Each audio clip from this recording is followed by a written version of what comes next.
청정함을 얻으면 요기는 몸의 미망에서 깨어나고 타인의 몸과 저촉을 멀리한다.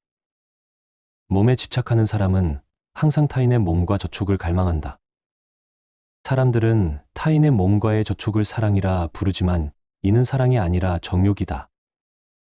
인간의 몸은 홀로 존재할 수 없기 때문에 항상 타인의 몸을 원한다. 인간의 몸은 타인의 몸과 네트워크를 형성하며 존재한다. 태아는 어머니의 자궁 속에서 9개월을 지내다가 세상에 나온다.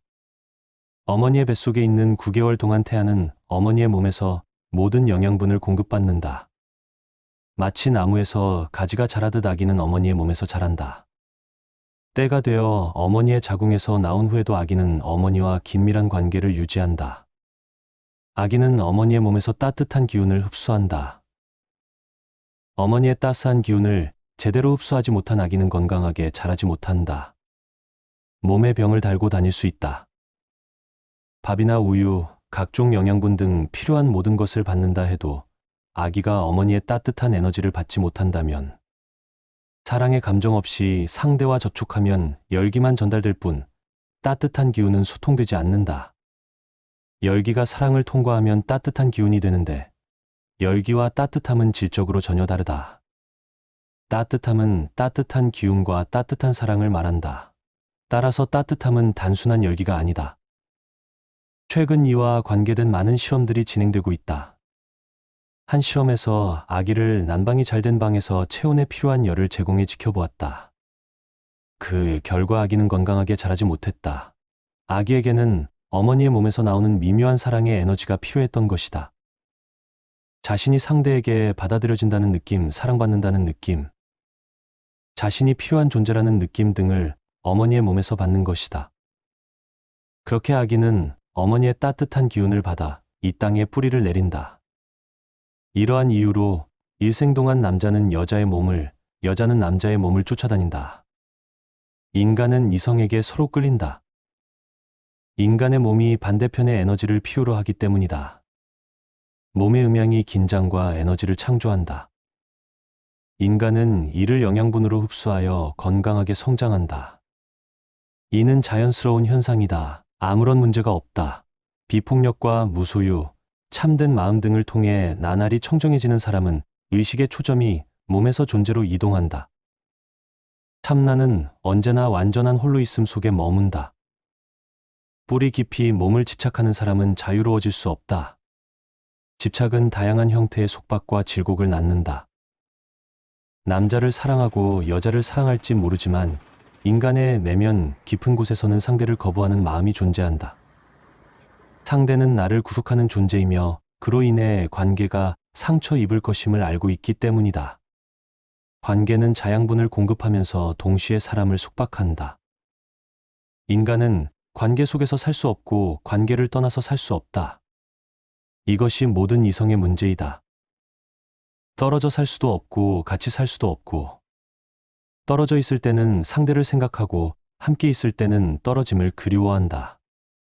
왜 이런 현상이 발생하는가? 그 발생 구조는 사실 간단하다. 사랑하는 여자가 곁에 없으면 남자는 여성의 몸에서 나오는 따뜻한 기운을 갈구한다. 여인의 기운은 남자의 존재의 영양분이 되어주기 때문이다. 사랑하는 여인과 함께 있으면 여인의 따뜻한 기운으로 말미암아 남자의 영혼은 목마르지 않다. 그러다 얼마 지나지 않아 포만감을 느끼다가 물리게 된다. 상대의 따뜻함을 너무 많이 흡수한 것이다. 이때는 서로 떨어져 혼자 있고 싶어 한다. 함께 사는 남녀는 항상 이렇게 생각한다. 혼자 있으면 얼마나 좋을까. 그래서 혼자 있다 보면 이번에는 상대의 존재가 그리워진다. 그리고 수많은 상상을 한다. 함께 있으면 얼마나 좋을까. 인간의 몸은 함께 있음을 필요로 하며 인간의 영혼은 홀로 있음을 필요로 한다. 이것이 문제다. 내면 가장 깊은 곳에 있는 영혼은 홀로 존재할 수밖에 없기 때문이다. 하늘을 향해 우뚝 솟은 히말라야 정상처럼 영혼은 홀로 존재한다. 영혼은 홀로 있을 때 성장하며 몸은 함께 있을 때 성장한다. 인간의 몸은 사람들과 따뜻함, 클럽, 사회, 조직을 필요로 한다. 많은 사람들과 있으면 몸은 생기를 띈다. 그러나 영혼은 굶주림을 느낀다. 홀로 있음을 섭취해야 하는 것이다. 홀로 있음 속에 영혼은 완벽해진다. 하지만 몸은 관계의 굶주림을 느낀다. 삶 속에서 이를 이해하지 못하는 사람은 대단히 불행한 사람이다. 불행할 필요가 전혀 없는데도 말이다. 이를 잘 이해하면 몸의 요구와 영혼의 요구를 충족시키는 하나의 리듬을 창조해낼 수 있다. 때로 관계를 갖고 때로는 그 관계에서 나온다. 때로는 함께 살고 때로는 홀로 산다. 때로는 타인이 전혀 필요 없는 홀로 있음의 정상을 누린다. 홀로 있음과 함께 있음의 리듬을 터득하라. 몸에서 영혼으로, 물질에서 비물질로, 보이는 것에서 보이지 않는 것으로, 기지에서 미지로, 이 땅에서 신의 경지로 의식의 초점을 옮기는 것. 이것이 마루 요가라는 것이다. 거기에 어떤 이름을 붙이는가는 중요하지 않다. 문제는 초점의 변화이다. 초점이 완전히 변하면 홀로 있음 속에 행복과 지복이 넘쳐 흐른다. 요기가 청정의 경지에 도달하면 몸의 환영에서 깨어난다. 자신이 그토록 찾았던 천국도 몸을 통해서 성취할 수 없으며 자신이 오매불망 꿈꾸어왔던 지복도 몸을 통해 가능하지 않다는 사실을 깨닫는다. 몸으로는 불가능하다. 유한한 것을 통해서는 무한한 세계에 들어가려고 기를 쓴다. 몸에는 아무런 문제가 없다. 문제는 인간의 노력에 있다. 자신의 몸에 화를 내지 마라. 몸은 아무런 잘못도 하지 않았다. 이는 마치 눈으로 소리를 들으려는 노력과 같다. 눈에는 아무런 문제가 없다. 문제는 눈으로 소리를 들으려는 노력에 있다.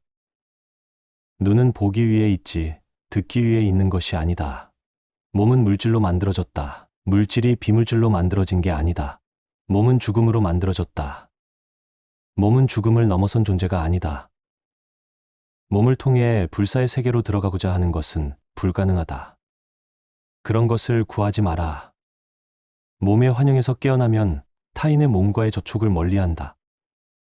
타인의 몸과 접촉하고자 하는 갈망이 점점 시들어간다. 이럴 때 인간은 진정으로 어머니의 자궁에서 나온다. 세상에 태어날 때는 진정한 인간의 존재로 나오는 게 아니다. 요기에게는 타인의 몸과 접촉하고자 하는 욕망이 사라진다. 그리고 진정으로 다시 태어난다. 인도에서는 다시 태어난 사람을 드위즈라고 부른다. 이것이야말로 거듭남이요 참된 탄생이다. 거듭난 사람은 이제 타인을 필요로 하지 않는다. 그는 스스로 초월의 빛이 된 것이다. 이제 그는 땅 위를 떠다니고 하늘을 날아다닌다. 그의 뿌리는 더 이상 땅에 있지 않다. 그는 꽃이 된다. 아니다. 꽃마저도 땅에 뿌리를 내리고 있으나 그는 꽃의 향기가 된다. 대자유인이 된다. 땅의 뿌리를 거두어들이고 하늘을 향해 비상한다. 타인의 몸과 접촉하고자 하는 욕망이 사라진다.